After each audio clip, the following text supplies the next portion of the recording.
Hi guys, Rich here, and today I want to share with you my thoughts and opinions on the newest Dice Throne release, Santa Claus vs. Krampus, published by Rock's League Games.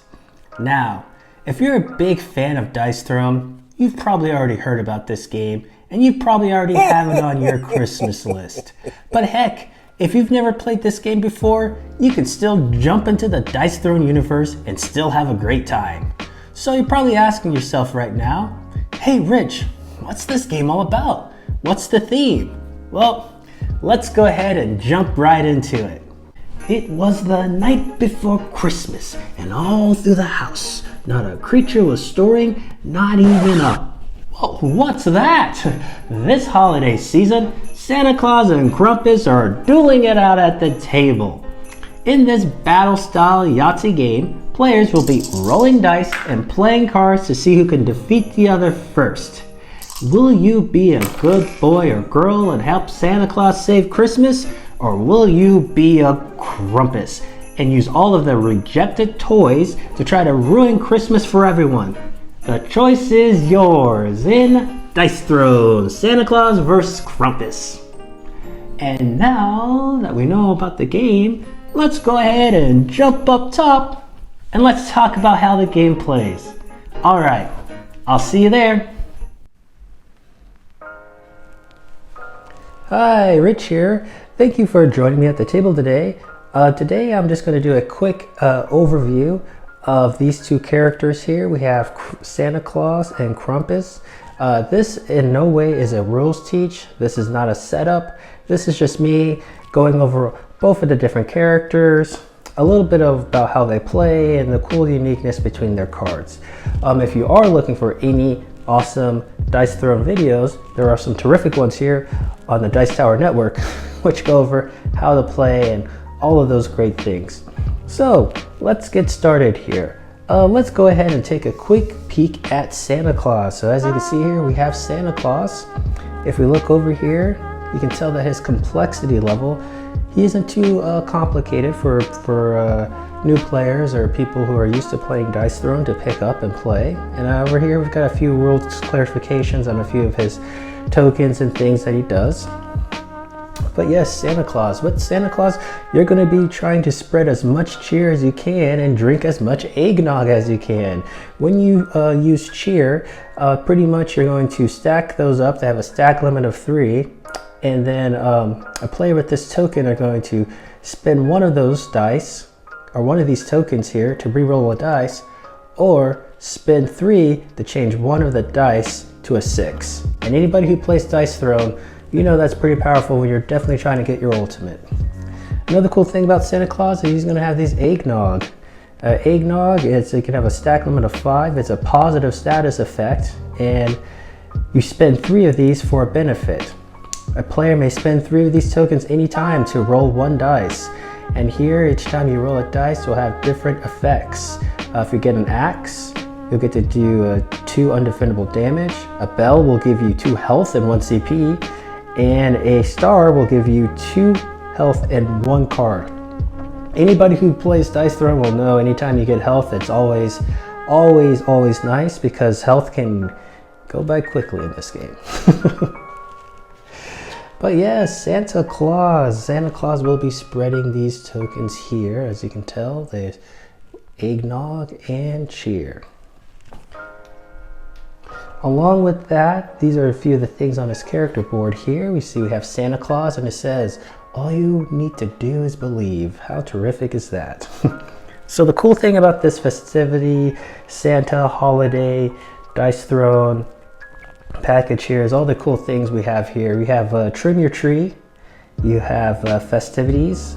These are pretty much going to help you get those tokens that you need, along with a few other things. But the cool thing I thought about the Santa Claus board, which is a little bit different, is you have these two here. You have the Fireside Chat and the Naughty or Nice. So with Naughty or Nice, after you target an opponent, you would roll 1 dice. If you roll a 1 through 4, your opponent is now nice, and they gain 1 CP, but they take 10 damage. On a 5 through 6, your opponent is naughty, and you gain 1 cheer, and then then you deal 12 damage. So these are some pretty cool things here, I thought, and this also interacts with some of Santa Claus's cards that he has. We also have this fireside chat here, and it says, after targeting an opponent, you each roll 1 dice. If your roll is equal or greater, deal 6 undefendable damage and gain 1 cheer. That's awesome. Otherwise, deal 8 damage and gain an eggnog. So Santa Claus has got a lot of really cool things going on. He's definitely going to be wanting to get eggnog and cheer to help him with all his gain a lot of different positive effects that'll help him out throughout the game. Some of the cool cards that you'll get here with Santa Claus is, I think this one was pretty cool, is you've got here, it's called White Elephant Gift. It's a 0 CP card, which is great in Dice Throne, and it says here, conceal 1 cheer and 3 eggnog in one hand and nothing in the other. Your opponent chooses a hand. If they choose the empty hand, you keep the contents of the other. Otherwise, nothing happens, which is perfect because it's like your opponent's giving you a white elephant gift, which I think is very fitting for the theme. You also have Extremely Naughty here, which has some awesome effects. You also have Rudolph, Nogtastic, Ho Ho Ho, Rebel Without a Clause. These are just some of the cool things here. I'm not going to go over all what they say, but these are just some of the cool things here that you'll have while playing Santa Claus in this Dice Throne set here. And you also have Santa Claus's awesome mythic ability. As you can see here, that has some really nice things that you can do with Santa Claus. But yes, Santa Claus is here. And next, we can go ahead and go over Krampus. Krampus here, he's a tiny bit more complex than Santa Claus, but not too much. They're pretty similar when it comes to complexity. But as you can see here, they put him at a 4. And with Krampus, what you're going to be doing is you're going to be getting lots of coal. These coals are a negative status effect, and you can only stack a limit of 4 into an opponent. But when you do this, the next time a player with 4 of these tokens would gain CP, they must first remove all coal tokens, then reduce the amount of the CP they would gain by 1, which is could be crucial if your opponent really needs some CP to get some cards out on the table. Another nice thing here you have here is Gift. This is a unique status effect, and there's a stack limit of 3. During your main phase, you may spend this token to draw a card from the reject deck and put it into play. This token may not be transferred by any means. What is the reject deck? Well, here it's going over what your rejects do, but with Krampus, you'll have a reject deck. And these, unfortunately, are all the toys that did not make it to any of the good little boys and girls during Christmas. So, these are all rejects here. While you're playing as the Krampus, you will draw 1 card, and during play, you'll be able to use some of these effects on these cards here. For instance, Wormy allows you to perform an additional roll attempt, up to 5 dice. That's great if you get a bad roll. Dottie here, you were able to add 3 damage, and as you can see, a lot of these are attack modifiers that will help you out throughout the game here. So next to your regular deck, you also have your reject deck here. These rejects are all the rejected toys that did not make it for the holiday season.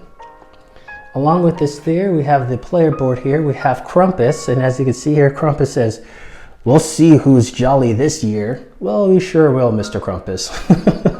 And as you see, we've got the usual, your usual kind of stats here when it comes to the rolling of dice, but you also have some that will allow you to get gifts and coal, which is something that you'll definitely need.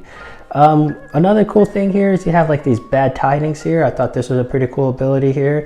It says distribute 3 coal among opponents, then deal 2 collateral damage to each opponent per coal on their board.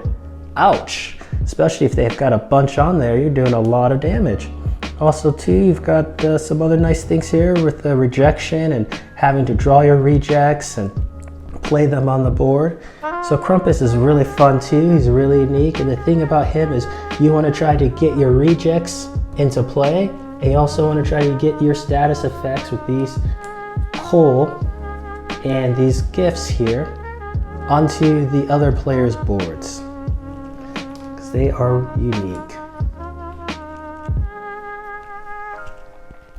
All right, and then we have some of Krampus's cards here as well. And as you can see, they've got some cool effects here. This says give a little, discard a gift to deal 3 damage to chosen opponent. Wow, that's 3 undefendable damage. That's gonna hurt. Also too, we have regift. I've never regifted any gifts before. Well, it says this card may only be played when activating a reject. Do not discard the reject when performing its activation. So you are going to have Krampus is going to have some cards in his deck that are going to affect the rejects that he has in play or getting them into play. Here we've got Krusty Krampus. We've got some more here. Dotty Diversion, another card that has to deal with his rejects. As you can see here, which really gives us this unique twist here. Krampus Helper, draw 2 rejects. So yes, this is pretty much the good little quick overview of how each player or each character plays in Dice Throne. And the main focus here is just one is focusing on coals, gifts, and rejects. That is the Krampus, while Santa Claus is focusing on eggnog and gifts. Well, thank you for joining me here at the table, and let's go ahead and go back up top and let me tell you what I think about this game. So, what did I think about Dice Throne, Santa Claus vs. Krampus? Well, if it's no surprise, I absolutely love this game. I think it's a great addition to the Dice Throne universe. It's a ton of fun. Things that I like about this game, and of course, all of the Dice Thrones, I guess you can kind of put this in the same category, is that it's easy to play, easy to teach, and it's a lot of fun. If you're already a big Dice Throne fan and you've got Marvel Dice Throne, Season 1, Season 2, Adventure, you're probably thinking to yourself, Rich, do I really need more Dice Throne? Do I need Santa Claus vs. Krampus? Does it add so much more to the game? Well, I'm gonna be honest with you. If you have all of the rest of the Dice Throne stuff and all the Dice Throne universe characters, you don't need Santa Claus vs. Krampus to enjoy yourself this holiday season and to have a good time. But I'm gonna tell you this. You might not need it, but you're definitely gonna want it. And this is why. It is dripping with holiday theme.